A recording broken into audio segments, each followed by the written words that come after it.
ഞാൻ കളിക്കല്ല, ഞാൻ നേരെ ചിറാപുഞ്ചിയിൽ പോയി മണം വിൽക്കാൻ പോണു. ഇനി ഇതുപോലെ കാണിക്കൂ സത്യമായിട്ടും. അങ്ങനെയാണെങ്കിൽ ഞാൻ നിന്റെ സദാശിവ മാമന്റെ അടുത്ത് വിളിച്ചു പറയും.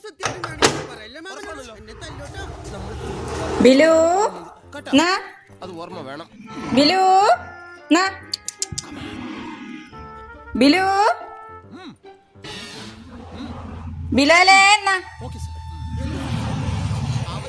നിനക്ക് മനസ്സിലായില്ല?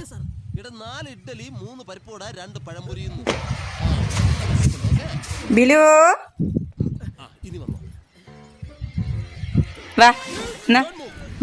തീവ്രവാദികളെ പിടിക്കാൻ നമ്മൾ അകത്ത് കേറ്. ഞാൻ വാതിൽ തുറന്നത് കണ്ടില്ല.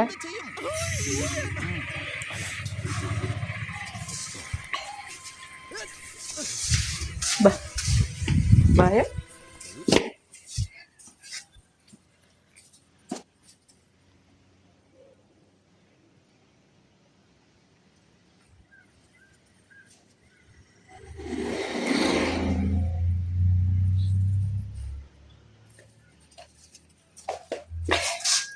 ഡോറടയ്ക്കട്ടെ.